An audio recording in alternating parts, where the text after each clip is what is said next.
Well, welcome back, everybody. I hope you're having a phenomenal day here. As we go ahead and we take a look, let's go ahead and build upon what we've been sharing with you. As you know, we went to the neutral position once again, just in time.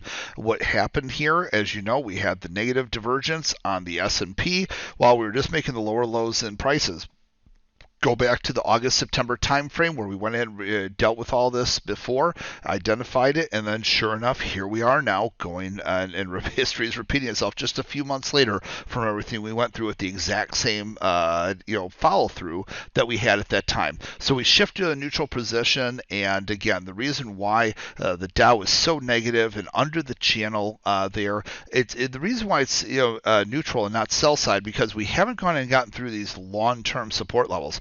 Now, just to be clear, we are sitting there at, we've got the S&P's got a lot further than it can go, comparatively speaking. The Dow is sitting there right at some key levels. You recall back a few months ago, we got right down to those levels, just above them, and then it spiked right back up above the channel. So off to the races we went again.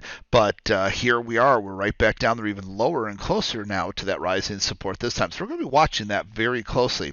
That being said, it hasn't even broke on the much weaker Dow than it has on the S&P. So in general, it's a neutral position. Most people likely should go ahead and step aside unless you're actively intraday trading, taking advantage of some of these incredible opportunities on an intraday basis. On a swing trade basis, the focus, because of the longer term trends in place, just as I said a few months ago when we went ahead then and bounced right back up above the channels and took back off again, is in general long side trades. That being said, I just want to remind people of two things. Number one, really, I'm not super excited about this market till it gets back above the speed lines and above the channel. Same thing over here on the Dow, looking for it to get above the speed lines and above the channel.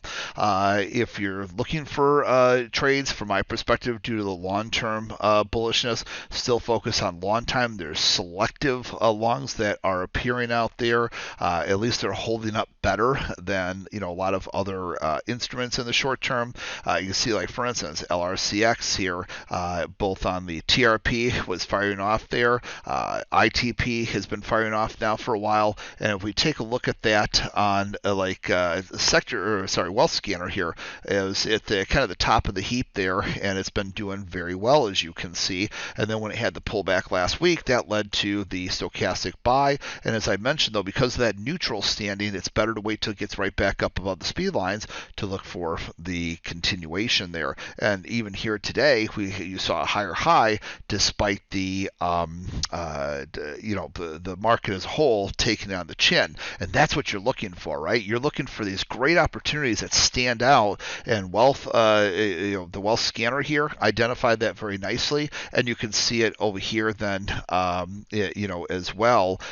So that's kind of what we're looking for. And if you look at it from a daily perspective, like with the TRP, so we had gotten up to resistance, we pushed up to resistance, we pulled back and touched it, and then it started taking right back off again, right? And we'll talk about what that means with some of the tools down here in tomorrow night's class, as we tied in with IRB, stochastics, and some other things that I've got in store for you there. And this is good even if you're looking at it from an intraday perspective. Like here's an Apple 1 minute chart, right? Same thing. You see it got right up to target 2, pulled back, took off, pulled back underneath target 2, took right back off, and then shot up here a few bucks. So the point is, $1.50, whatever it was there at the end of the day.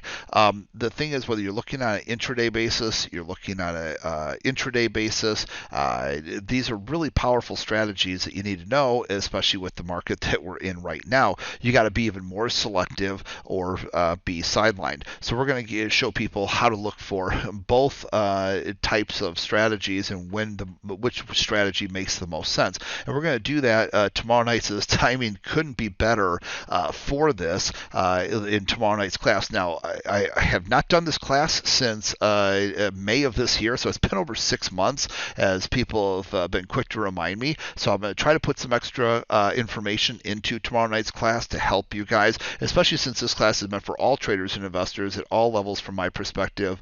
This is the TRP, not the ITP, which we did a few weeks ago, which is for the most advanced groups from my perspective. We're looking, this one here is for new small lot up and coming traders and investors and active types of investors and whatnot. So it's going to be a great class here tomorrow night. We'll tie a lot of these things in. Once again, we kind of showed you this in advance, and here we are, following through with this. And so it's so important you learn these strategies. You need to be prepared for them for what's coming here, going into the end of the year and then into the new year more than ever. And I kind of warned and alluded to that a few weeks ago with the when we were doing the ITP presentation. Sure enough, here we're seeing some of these pullbacks. So you have to know these things. So make sure you join me tomorrow night.